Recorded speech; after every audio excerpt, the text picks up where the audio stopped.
أشهد أن لا إله إلا الله وحده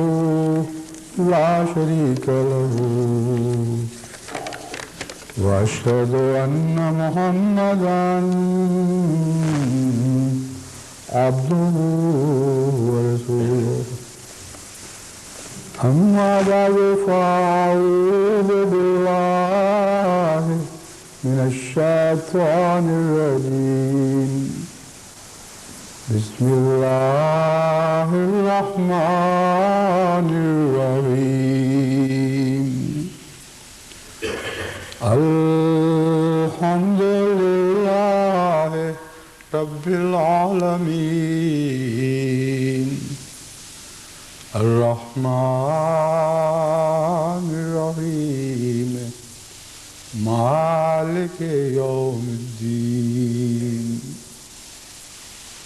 إياك نعبد وإياك نستعين اهدنا الصراط المستقيم صراط الذين أنعمت عليهم غير المغضوب عليهم ولا الضالين يا أيها الذين آمنوا إن تتقوا الله يجعل لكم فرقانا ويكفر عنكم سيئاتكم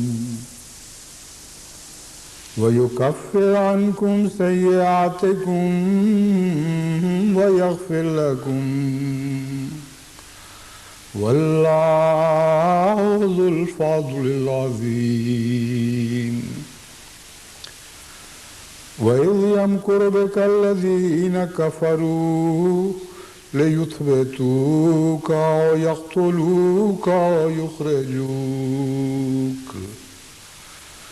ويمكرون ويمكر الله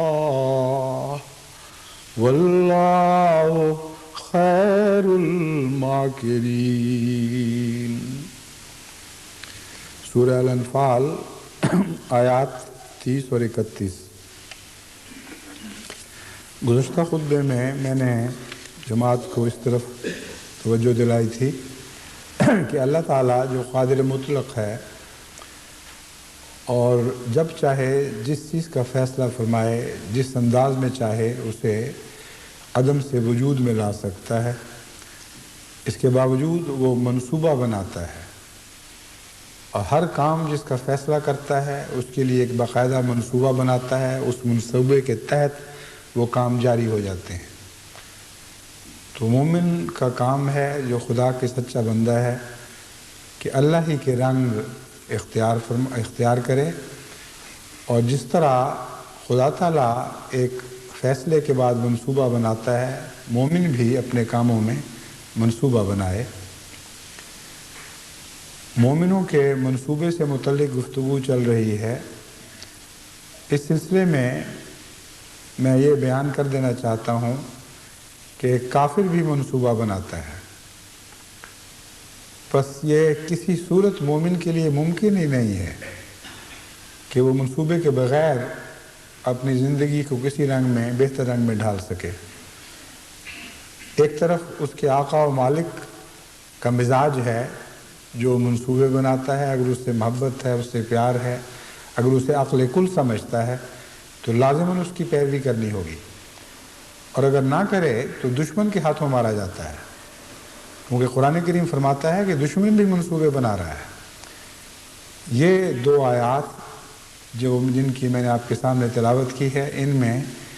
انہی منصوبوں کا ذکر ہے، اور ان منصوبوں کے ذکر سے پہلے ہی ان کا علاج بھی بیان فرما دیا گیا ہے۔ فرمایا یا ایھا الذین آمنوا ان تتقوا اللہ، اے وہ لوگو جو ایمان لائے ہو، اگر تم اللہ کا تقوی اختیار کرو،